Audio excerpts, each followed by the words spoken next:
High in the Himalaya is a kingdom long forbidden to foreigners, a secret world untouched for centuries.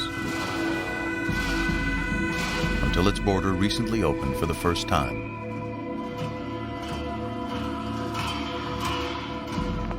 This is the kingdom of Mustang. The last surviving relics of an ancient world are found here. The Buddhist monasteries of old Tibet. They're crumbling from neglect, and sacred art, more than 500 years old, may be lost forever. They're 15th century, they're priceless. These are masterpieces. Now, foreigners have come to help save Mustang's treasures. The oldest religious site in the kingdom is threatened with total collapse. This 13th century cave monastery was carved into the heart of a high cliff.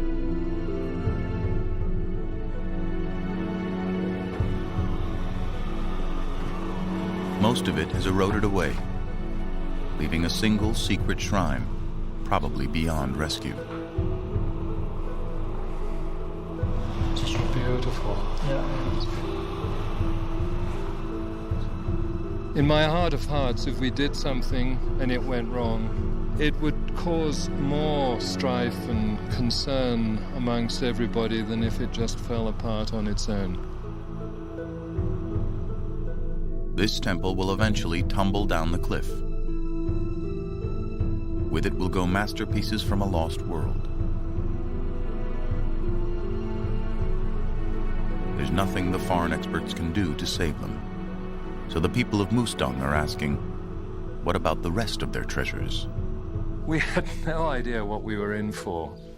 The first Westerners that had traveled up here in recent past had caused a lot of aggravation and developed a sort of distrust with the local people.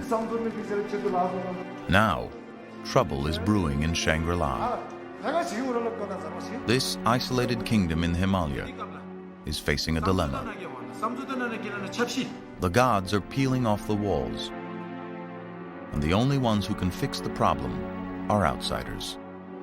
Can they be trusted with the sacred art of Mustang? Lost Treasures of Tibet, up next on Nova.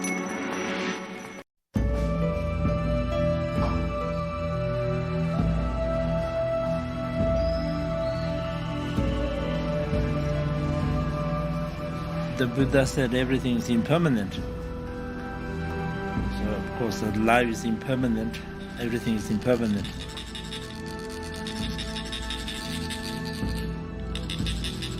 The Buddha teaches us to prepare, to face the impermanent. And the temples, statues, mural paintings, and the whole tradition is part of the teaching.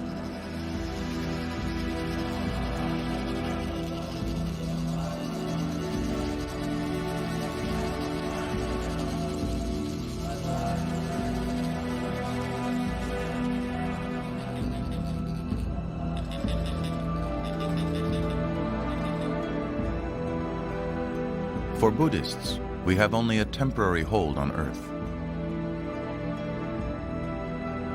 Out of death and destruction comes rebirth. Certainly I and most of the people that I'm working with have that feeling of impermanence up here. Everything about the landscape, the environment, you're very aware of how impermanent life is. And I think it's a great symbol, really, of Mustang. The hidden treasures in the monasteries of Mustang are tragic examples of impermanence. These priceless displays of sacred art are now crumbling off the walls. A team of international conservators is trying to restore them. And Lama Guru Gyaltsen, a Tibetan monk, is traveling to the medieval city of Lomantang to inspect their work. He has been sent by the highest Lama of the land. A journey of 8 days will carry him across the high Himalaya to the fabled city of sacred art and temples. I have an impression that I'm going on a pilgrimage because these places are quite sanctified for me. I haven't been to Mustang. This will be my first visit to Mustang. Once, Mustang was a part of Tibet. But then Nepal claimed it as a district, later closing it off as a restricted area where outsiders were not welcome. The people of Lomantang, Mustang's capital, are citizens of Nepal, but ethnically Tibetan. The Mustang people are Tibetans. They speak the Tibetan language. Their origin is in the Tibetan culture. Mustang is a land untouched and ageless, the highest kingdom in the world. Life is as it was 500 years ago.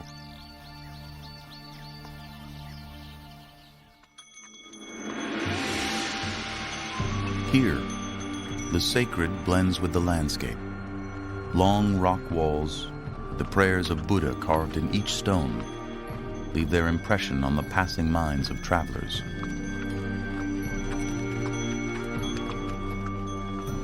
Religious structures are a form of art, a means to teach the world about Buddhist ideals. Pigments used on monuments mimic the vibrant hues of nearby mountains. Each stripe represents an individual deity. Fortress-like homes protect against the hostile forces of nature.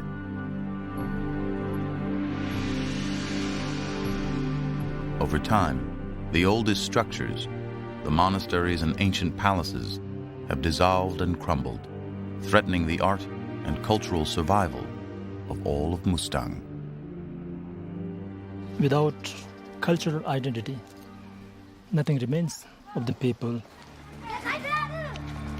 Buddhism was born 2,500 years ago in northern India, when a wealthy young prince named Siddhartha caught sight of the poverty just outside his palace.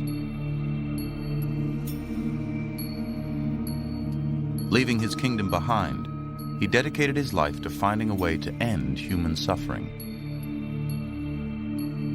At the age of 35, he attained nirvana and became the Buddha, the enlightened one. Today, the Buddhist population of the world is over 500 million. For nearly 1,000 years, Buddhism has thrived in Tibet. Almost every village had a monastery. Each family sent at least one son to school to be a monk.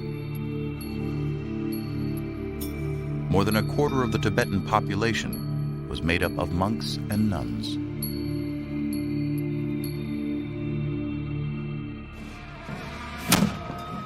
In the kingdom of Mustang, Buddhism still lives on, but the population is in decline. Fewer young people attend monastic school. Many move away to earn a living in India or Kathmandu, the capital of Nepal. In the largest village on the way to Lomantang, a young monk has emerged from 3 months of solitary meditation to drive out the evil forces surrounding the community.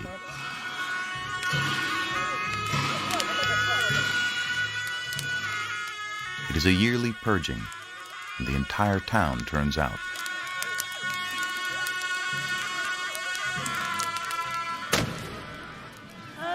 For Lama Guru, it is a sad moment, a reminder that rituals like this are forbidden in his homeland.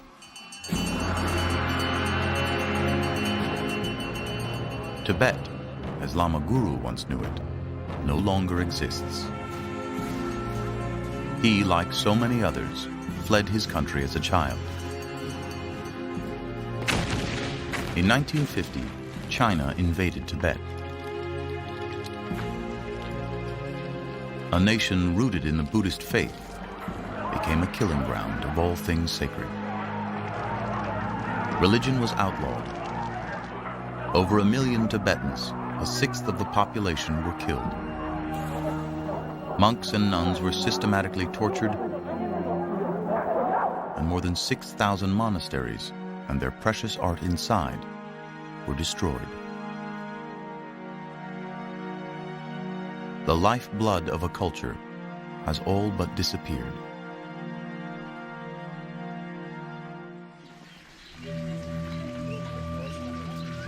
Mustang is now one of the last living vestiges of Tibetan culture, which is why Lama Guru has come so far. For him, it is a journey into his past. I was around 6-7 years when I left Tibet with my parents. I have a very faint remembrance about these things, My elder brother was supposed to be taken to China. At the time, so many youngsters are being collected by the Chinese for education. First, I was on the back of my mother. Then I still remember the past, such high snow-capped mountains with my brother going ahead with a pickaxe. And there's always danger of falling down. On the way to Lo Mantang is a hidden cave, where deities are said to emanate from the walls. Buddhists come here on pilgrimage to see if they can make out the human-like forms. An old Lama who escaped Tibet is the caretaker of the cave. He explains that those who can see the deities are closer to reaching enlightenment. The people who have the highest development can see everything as deities, and people who are low in spiritual practice cannot see anything.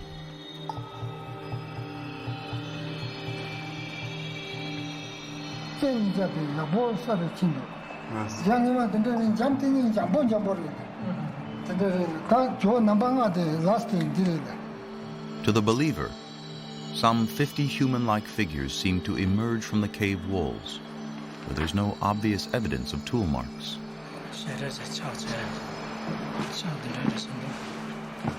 For Buddhists, these are not mere objects. They are believed to transmit a living presence. On a high pass at 13,000 feet, the view of Tibet is just beyond the distant hills, its border guarded by the Chinese. This is the first time Lama Guru has seen Tibet in years.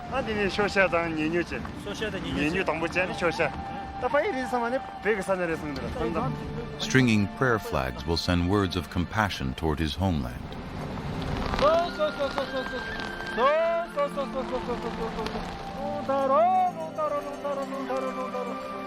An ancient practice that has lasted 1,000 years, pressing prayers onto cloth, is the earliest form of printing in the Himalaya. The 5 elemental colors represent sky, cloud, fire, water, and earth. And each prayer is believed to take flight on the heels of Lungta, the wind horse, who dispatches his messages in the 4 sacred directions.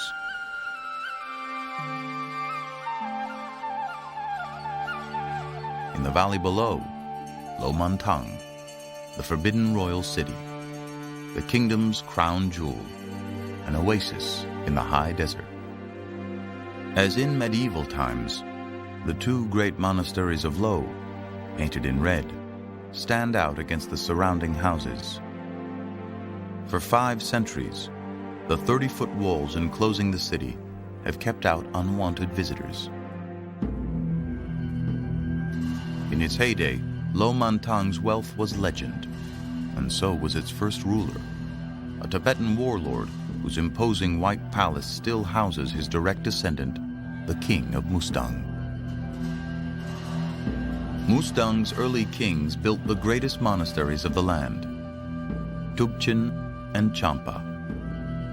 They summoned the most celebrated artists of the day to adorn this sacred space. The kings were very religious. They were very great in preserving the tradition and culture. That was the most glorious time of the Mustang era. Over 500 years ago, the monks from Tibet were attracted to Lo's great monasteries. Tubchen became a center of religious education for monks who memorized religious books and studied logic and philosophy. Monasteries are the basis, or let us say the essence of a Tibetan culture.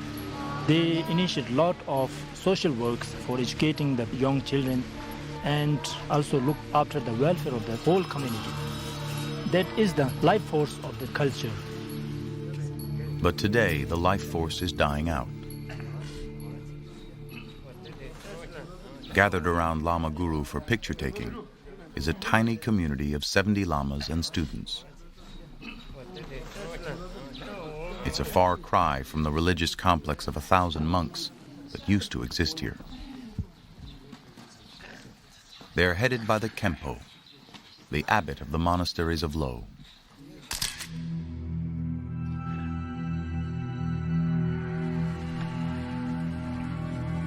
Lama Guru receives a blessing from the Khenpo to enter Tubchen Monastery for the first time.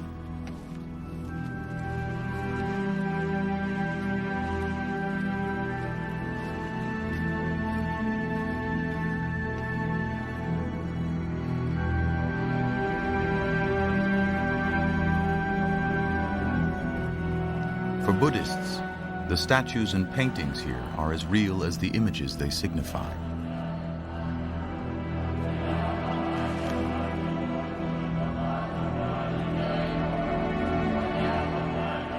Gleaming amidst the ruins is a statue of Lord Buddha, the founder of the Buddhist faith.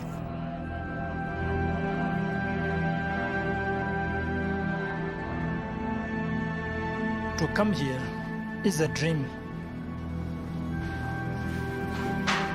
I was really amazed how the Buddhism has flourished in this region 500 years ago. But we are really sorry to find how things has been damaged. Condition is quite grim.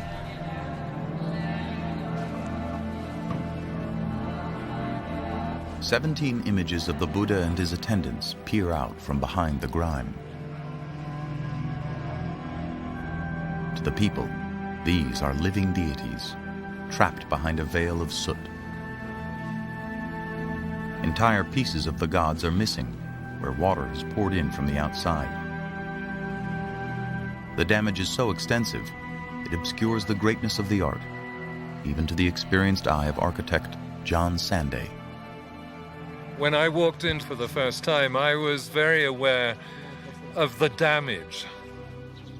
It was only later on that I began to realize how fantastic the wall paintings actually were. They're 15th century, they're priceless. These are masterpieces. John Sanday is using his experience and skill as an architect to save Tubchen and its art. The temple is a classic example of traditional Tibetan architecture. A single great hall with 35 columns supporting a flat roof, the main cause of Tubchen's problems. Rainwater leaking in where the roof meets the walls has destroyed several wall paintings. Tubchen is slowly crumbling, and so is the culture it sustains. No one has used it for worship for over 100 years. I remember my first trip up here and seeing this ray of sunshine coming in from the roof. And in that ray, there was a little old lady covered in black sitting. And I said, "Who's she?" And they said, "Oh, well, she's the woman responsible for lighting the butter lamp." And I said, "Is there nobody else?" And they said, "No, it's pretty dead." And what are we doing here? Restoring a temple where there's only one person? The most important thing to us is to put life back into this place. And so you can imagine seeing how enormous it was, thinking, well, where do we start? I was a bit daunted by the whole thing. John Sanday started by hiring a local workforce to rip up the roof. Major sections of it will have to be replaced. It's an excavation into the past, digging up centuries-old rotting rafters. Over the sectional joists, we're putting these round timbers, and then directly on top of that, flat stones which come from the river, and then 2 layers of clay. Clay, or mud, is Mustang's unique technology. Every job requires its own formula, a precise set of ingredients mixed to a certain consistency. The locals are masters in mud laying, alchemists of earth, and their knowledge of the local clay is invaluable to John Sanday.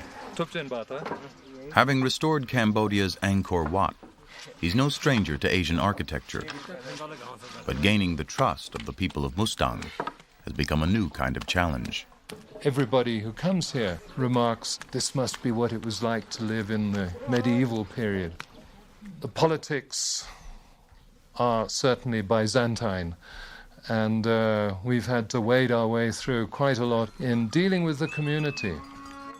With a growing outside interest in their monasteries, the people of Lo have come to feel proprietary about their heritage. And what does he think of our work? Amro kam. Many of the townspeople are reluctant to place their sacred treasures in the hands of Westerners. I remember my first warning when we were told that we could go to Mustang. They said, be very careful of the locals. You'll find them particularly difficult and bad-tempered. And I realized that one of the most important things is to gain people's confidence. Just because we were getting sponsorship for the restoration of the monastery, we just ran to accept it, thinking, oh, now we are getting something for free. The King of Mustang presides over a town meeting, one of many held in recent years to weigh the merits of accepting foreign funds.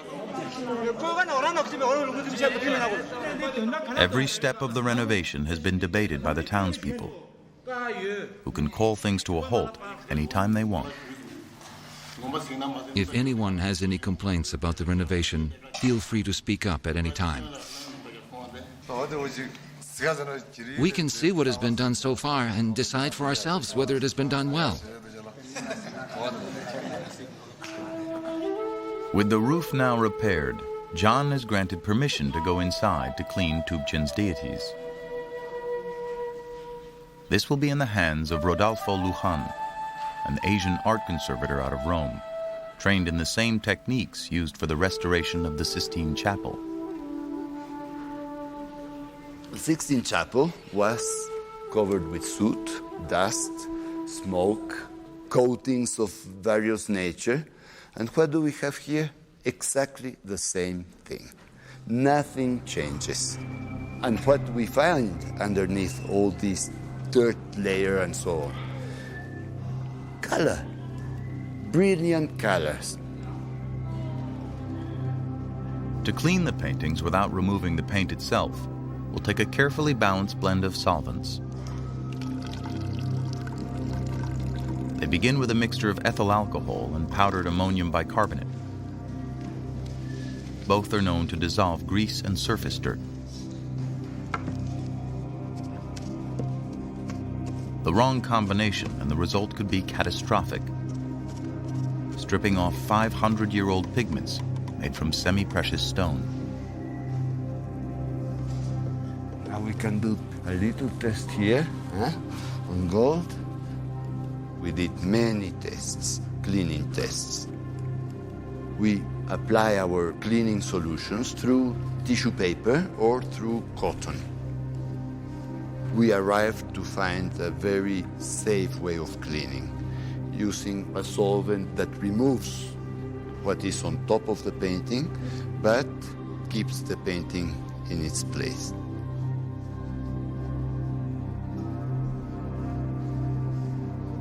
The dirt went on the cotton swab, and here. There are some areas and some pigments that need special care. And so there we go very carefully. Accidents can always happen. It's not good to exclude that you can take away a little bit of paint. Years of water damage have pulled the paintings away from plaster the consistency of dust. They're now hanging like curtains, barely clinging to the wall. We have a matte plaster, and that is for filling up the gap that is in between the plaster that is detached and the wall. Injections of a special adhesive will help consolidate flaking paint and separated plaster back to the wall. It is a hospital for high art. With liquid mortar now injected through the surface of the painting, cavities are filled in with a final push. Understanding what the paintings are attached to is critical to the conservator. At Tubchen, the easel, so to speak, is a mud wall that must be able to stand up through the centuries. We're repairing a building which is built of impermanent materials. And we're faced with the problem of repairing and conserving that. John and his team are repairing a mud-based parapet on the roof of Tubchen. There are many words for mud in Lomantang: Sisa, Nunmato, Pap and Pung. But none is more fundamental than Gyang. Around the world it's known as adobe, and it comes actually from the local fields. The great secret about laying this stuff is that it should just be moist enough to be able to create a ball like this. So this is the perfect consistency. And they'll keep bringing the stuff in, ramming it until it's absolutely solid, and it hardens like concrete. Gyang is the building block for all of Mustang's ancient architecture. But over time, nature and neglect have prevailed. The walls of the kingdom are slowly dissolving away, and Tubchen's priceless art is affixed to these impermanent walls. By making Gyang, these workers are reviving one of Mustang's forgotten technologies. This is the first time Gyang has been made in Lomantang for many, many years. So it's quite interesting getting the old process going again.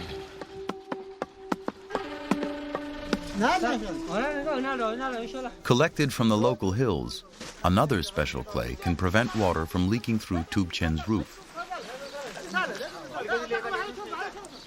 This particular type of clay contains salt, and the idea is that you spread it over the roof and it'll then soak in with the next rain.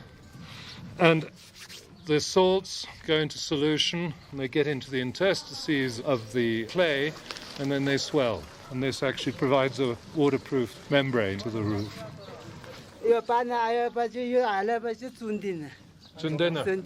So he was explaining exactly what I've just told you, in fact, that it doesn't leak, is what he said. And I hope he's right. It may look as though there are a bunch of children playing with mud, but in fact, these guys are great specialists in setting up these roofs.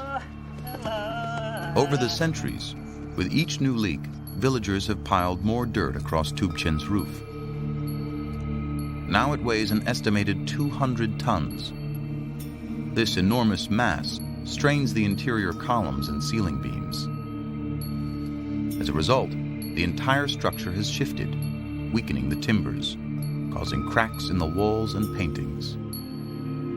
Now you have to remember that this structure is carrying an enormous load. We've got tons and tons of clay, and therefore you have to create a fairly strong beam. Each beam is an elaborate jigsaw puzzle. To understand the complex design, Sanday commissioned a model and discovered that many small timbers were combined to provide the strength of a single solid structure. The strength in the makeup of this beam is in the way the timbers are arranged. You can see there are at least 11 different levels of timber, and the purpose of this is to create a structural entity to spread the bearing point of the timbers. One has to remember that Tubchen represents one of the largest structures of its kind on the whole of the Tibetan plateau.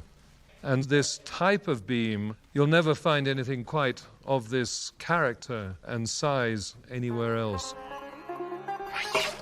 Tubchen's timber structure is the innovation of master woodcraftsmen. I realized when we were embarking on this project that I needed to bring up a group of carpenters to teach the locals the whole process of how to repair and conserve timber structures. The carpenters come from a culture that probably built Mustang's great monasteries. They are the Newars from Kathmandu Valley, known throughout the Himalaya for their artistic skill. Today, the tradition endures in Newar work, like that of Satiman, who is one of John's best carpenters. We're very lucky that Satiman also trained to be a woodcarver. He's working on one of the great snow lions. There must have been 30, 40 of them that have needed repair and conservation. It's nice to feel that we've brought the Newars back up into Mustang because their reputation certainly is famous in this area. The Newars are still based in Kathmandu, but in the 15th century they were itinerant artisans whose skills were widely in demand. They were also marvelous sculptors, both in stone and in metal.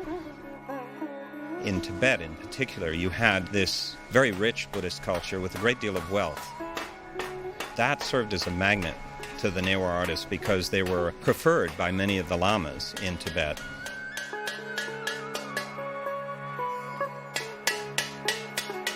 Everybody said, you want great work, get a Newar artist. They were wood carvers, sculptors, and metalworkers. And they were also master painters, known across Asia for their use of vibrant colors.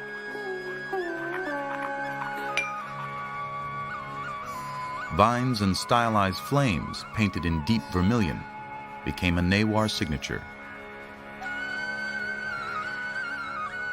This motif found on walls was painted on a canvas of mud made of many precise layers.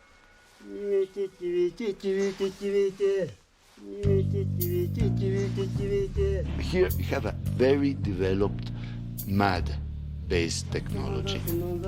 A mixture of straw, clay, and cow dung water make up the first layer. The straw acts as an insulating layer, separating the paintings from the original wall.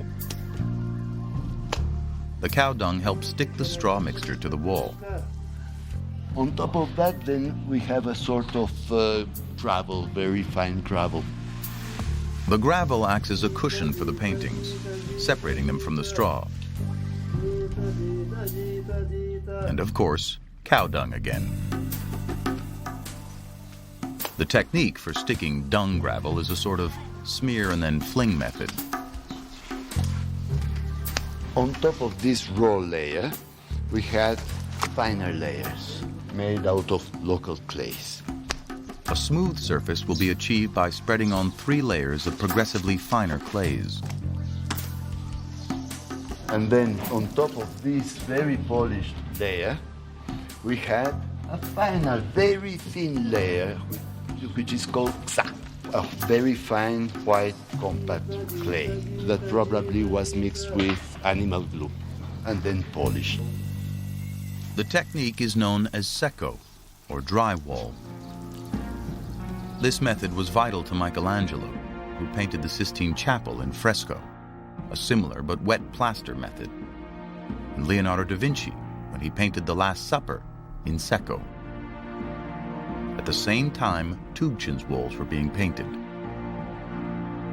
15th century Tibet, in parallel with 15th century Europe, was experiencing a renaissance of high art. Surprisingly, both cultures with no known connection were constructing wall paintings using similar technologies. Italian conservator Luigi Fieni uses an infrared camera to see if there's evidence of the hand of the master artist in the original drawings under the painting. Are there signatures or clues that could tell us who painted these masterpieces? Sto usando questa camera infrarossi. I'm using this infrared camera to try to discover what's underneath the surface of the painting. This camera reveals a difference between the preparatory sketches and the actual painting. La pittura originale. Test sketches emerge in the margins. Underdrawings acted as guidelines or blueprints for the final images. Grids reveal a strict iconometry, where deities were painted according to precisely determined proportions. Su questo attendance possiamo vedere una linea On this verticale attendant, che we can poi see a vertical line that was probably part of the grid used to maintain proportions. per mantenere tutte le proporzioni. Tibetan art is dictated by strict guidelines that require the precision of the draftsman's compass. The artist's process is as clinical as it is creative.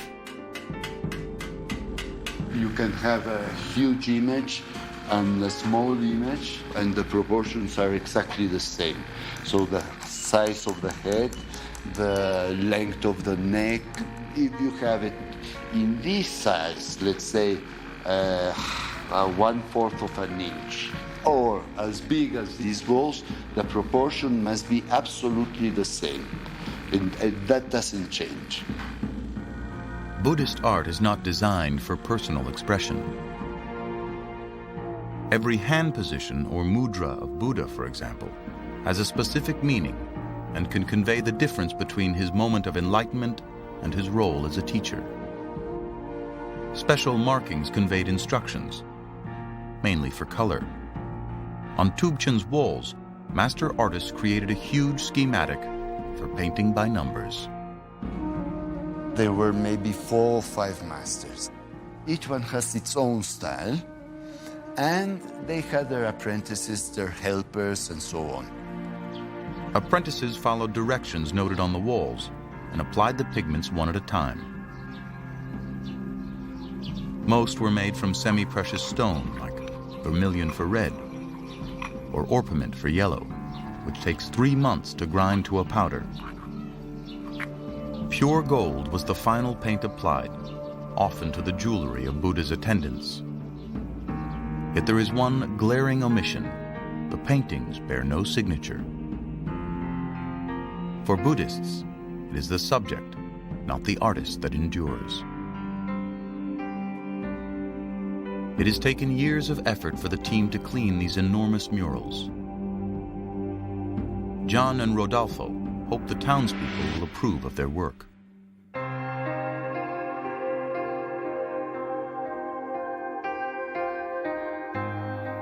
As if drawing back a curtain for the first time, Rodolfo is stunned at the quality of the work he has revealed.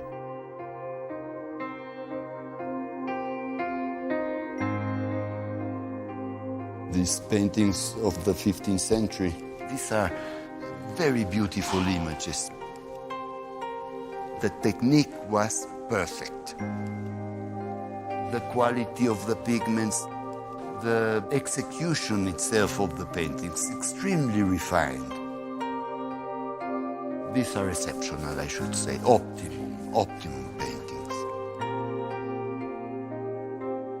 The high quality that we find here in Tubchen, we find it also in Italian Renaissance period.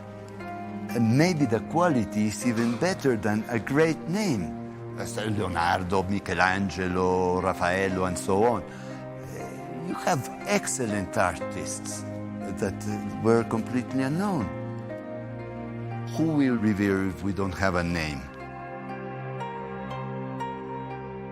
It wasn't that the artists were selfless individuals who really didn't care about fame or glory. I think, in fact, like all artists, they were very proud of their skills, very proud of their talents, and very eager to be recognized for what they'd done. But it was just plain not the custom to sign your name. You were known to your neighbors, you were known to the court, you were known to the kings, to the high lamas. That was enough. But it's not enough for art historians today, who debate which artistic tradition the paintings could have come from. I see a lot of Newar elements. I see that love of the red, of the deep red as a dominant color. I see the hand gestures, the way the hands are drawn. I see the use of the red-on-red vine shapes in the backgrounds. Very figurative, very symbolic. These are all Newar elements. But other influences can also be traced in the paintings. We have this very strong Chinese influence. For example, all the brocades, they appear like being Chinese silk. You can see they're Chinese in style and pattern. Those brocades were luxury goods throughout the world. Chinese were famous for silk. Those silks were used in Tibet, were donated by the Chinese emperors to the Tibetan lamas, and were the things that they actually would decorate the gods with. The Newars were famous for, and very good at, doing whatever the patron wanted. The art in Tubchen may reflect what we can truly call Tibetan, a crossroads of influences from Nepal, China, and even India. The style is a Tibetan style. It's a hybrid style. The single most important input into that style, in my opinion, is the Newar style. When a High Lama decided to build a new monastery, the news probably got around pretty quickly. Oftentimes, the best artists were in the itinerant business because that was where the action was. You can kind of relate it to the Italian Renaissance, where you found that the great Italian artists would really move around all over the European continent, following the wishes and the desires of kings, princes, and popes and cardinals. Whoever had the money, they got the best artists. The images in Tubchen document the historical life of the Buddha. His ears, long from years of wearing jewelry, signify his princely status, but his lack of adornments reflects his renunciation of all things material.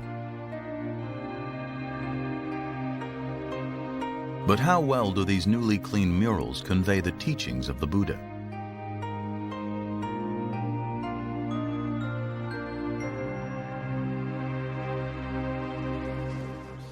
The king has come to see the results of the cleaning. Rodolfo and John hope that with his approval, they will be able to move on to Mustang's other crumbling monasteries.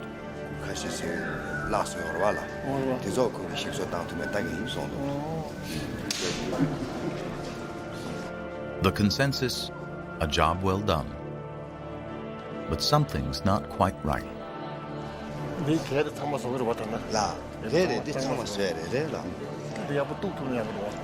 For the king, the conservators' work isn't finished. They must complete the deities by filling in the missing pieces. They should try to paint the remaining part as it was before. We need the assistance of the experts to help us restore the art as it was in the past. Then it will be good. But if the restoration does not complete the art, then it will do more harm than good. We have to worship what is there. The art inside Tubchen is fraught with cracks and missing pieces. To the people of Lo, these imperfections deface the living gods. In some places, they literally cut the gods in half. Here we have to reconstruct enormous areas of painting. In Europe, we would have left it just as we found it, in a very, let's say, archaeological way. But this is not the concept these people have. They need the complete image. The king and Khenpo have asked Lama Guru to assess the situation. You can see here that the 2 points do not match. Yeah. It's a very thin crack. And so in this case, I was thinking to just leave the crack That way. in that way. It's too light, so darkened in a way that the eye doesn't catch the crack by itself. Yeah, otherwise it looks a little bit of scar, Exactly. Lama Guru sees the cracks as scars, deforming the deities. This art has its own meaning. It is not for the sake of art. So in this work, one has to think from the point of view of the local people Restoration in the sense means anything such damaged has to be restored completely. That is very, very important from the point of view of Tibetan Buddhism. It's another way of seeing art here. Art is not as we see it, but it's part of daily life here. It's not a way of saving it and putting it into a crystal box, but we live in contact with it. However sympathetic to the views of their Buddhist hosts, the conservators believe their role is to preserve what's there, not interpret what's missing. Rodolfo will complete the paintings in some areas, but he will use delicate cross-hatching to differentiate his work from the original. This restoration with watercolors can be removed at any time. And the final product, to the naked eye, integrates the watercolors into the painting as a whole.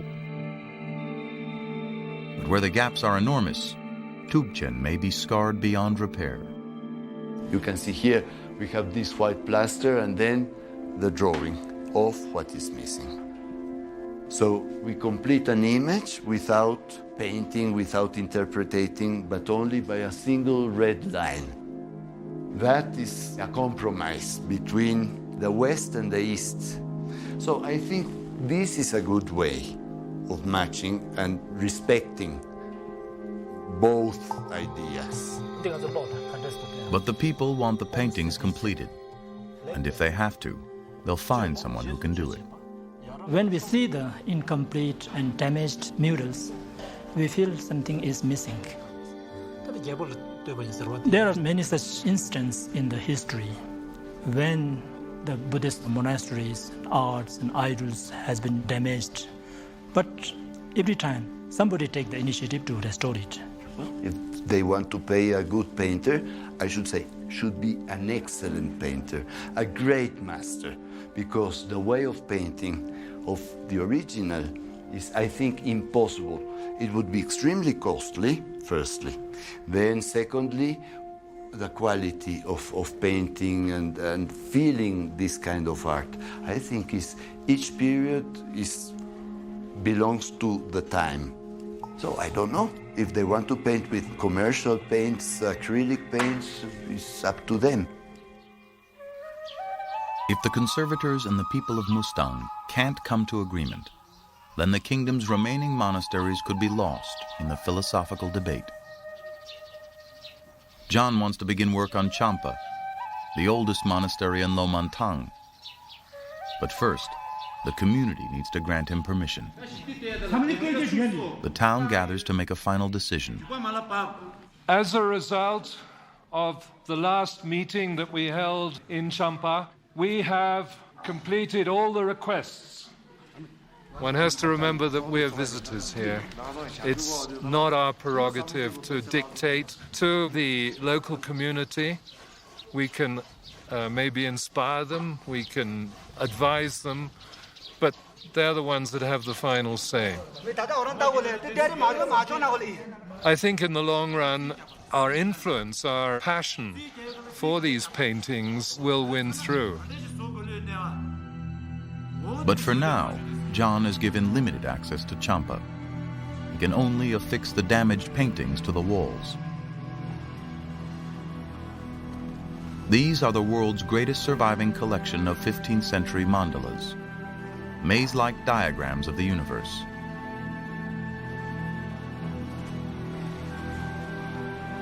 They're very fragile. They're literally, in many cases, hanging off the wall, and any major vibrations may cause these to fall off. Vibrations may become a real problem for Tubchen and Champa. For the kingdom is on the brink of change.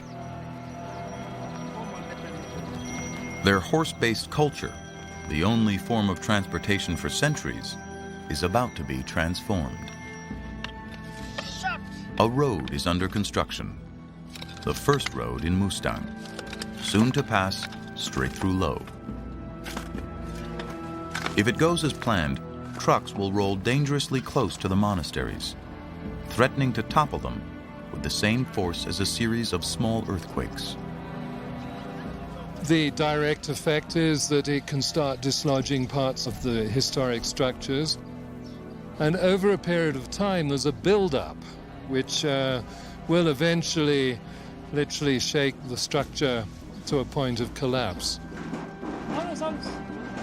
Obviously, these areas need roads, but it's a question of where you put that road.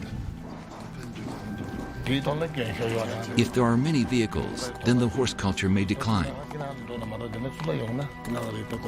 Things are changing year after year. At present, our culture is still like the past, and until I die, I have hopes that it will remain like this. At Tubchen, the restored monastery, there are signs that the culture of the past is undergoing a revival. 3 Tibetan businessmen, with permission to cross the border, have come here on pilgrimage to see the holy site. In my area, there's just one monastery with only 5 monks. The Chinese destroyed all the others during the revolution. For the first time in over a century, the community gathers to worship here. Since Tibet lost her independence, and because of the restrictions that exist there today, as a monk, I am very grateful to be able to stand here and give a talk in this precious monastery. Life has returned to Tubchen. And to mark the occasion, 10,000 butter lamps are lit. The old ways burn bright in the face of great change. The whole concept of Buddhism is one of impermanence. And therefore, we have to face it, that our work is also impermanent. The future of this hidden kingdom is uncertain. But to the Buddhist way of thinking, everything is in the process of passing away, but also of returning.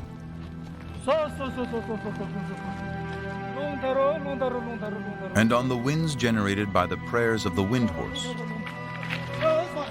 are words of wisdom, encouraging a new Mustang to not let go of its past.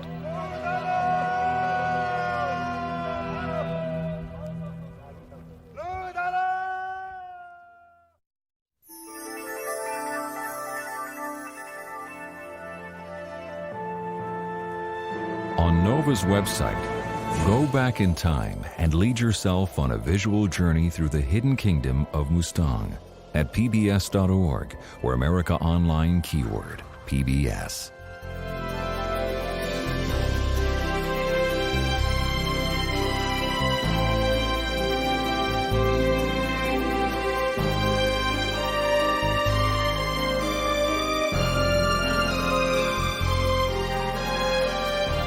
To order this show or any other NOVA program for $19.95 plus shipping and handling, call WGBH Boston Video at 1-800-255-9424.